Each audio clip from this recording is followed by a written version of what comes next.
This week we're riding high in the French Alps. Skiing is one of the world's most exhilarating sports, but it's also one of the worst for the environment. So, many mountain resorts are looking for ways to make winter sports greener. Emma Jane Kirby is on the trail in the legendary mountains above Chamonix.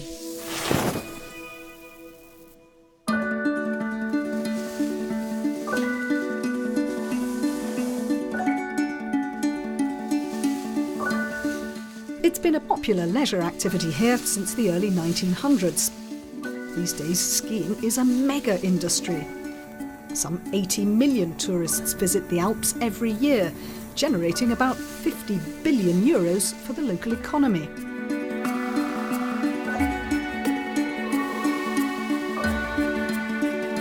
Chamonix, at the base of Europe's highest mountain, the Mont-Blanc, is never short of thrill seekers. And when the snow gods smile favourably on this region, the slopes here are heavenly.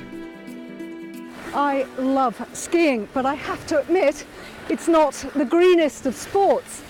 But resorts like Chamonix across the Alps can do things to lessen my carbon footprint and to lessen our impact on this beautiful environment.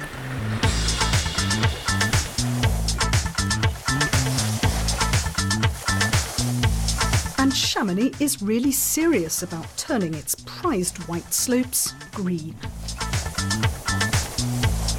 Leaving a lighter footprint on the environment is the key, from changing its transport infrastructure to its use of renewable energy.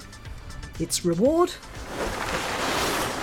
Well, it's become one of just 4 alpine ski stations to be awarded the prestigious and highly sought-after label Le Flocon Vert, the green snowflake. A lot of people will say that no, there is no such thing as a green ski, but everybody in the mountain is trying to adapt to global warming. We already lost 40% of snow covered at 1300 meters compared to the 60s. And what we have to know is that in 50 years from now, only 55 resorts over the 300 we have in France will survive. Hello Emma, ciao ciao, come on. This man was pretty much born on skis. Today he earns his living teaching the sport. But Stéphane doesn't just show his clients how to bend the knees and slide. He also warns them that ignoring climate change could send the ski industry and his own livelihood downhill fast. Don't take too much speed, think all the time skiing under control. Okay, on y va. Let's go.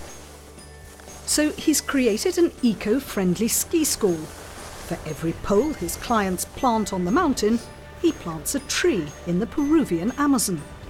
It's all about instilling in visitors the same respect for the mountains that is innate in him. I grew up in Chamonix Mont-Blanc Valley, and I saw the difference between I was young and then I'm a little bit older. I saw the difference, and the pollution take a lot of importance, bad importance. And I said, what can I do for my country? The only way is to create my company and try to be better. I'm sure I didn't save the world, but I'm trying to be an example.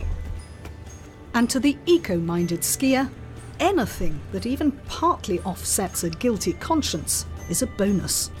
Their passion for it is a bit infectious. You get into this recycled gear and recycled skis and electric cars and all that stuff, and it's, it really fires you up.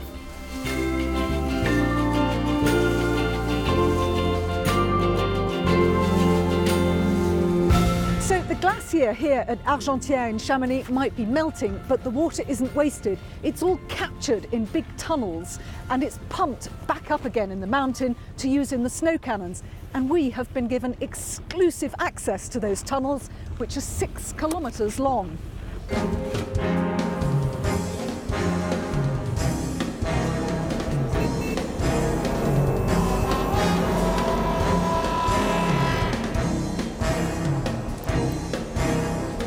to go slowly, that's all. But in this dark labyrinth of tunnels, Chamonix has a secret eco-weapon. Some of it is used by us to produce snow for the ski resort. That's about 100,000 cubic meters. But overall, this place generates 60 million cubic meters. So we only use a tiny, tiny bit. The rest of the water is sent back to France or Switzerland. It generates electricity through hydro energy. It's green. It's green, absolutely. And 70 metres under the glacier, the view and the quiet is certainly breathtaking. A nature observatory means that Chamonix ski slopes steer well clear of any wildlife habitats. The worst insult you can say to someone who lives in the Chamonix Valley is he's damaging his environment. It's the worst thing you can say to him. So it's deep inside us. We want to make sure that we keep it as it is. Our choices matter too. Almost 75% of an average ski resort's carbon footprint is created by a visitor's mode of transport.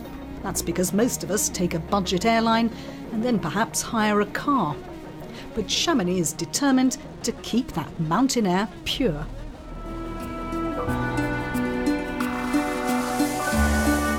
At one with nature or against it?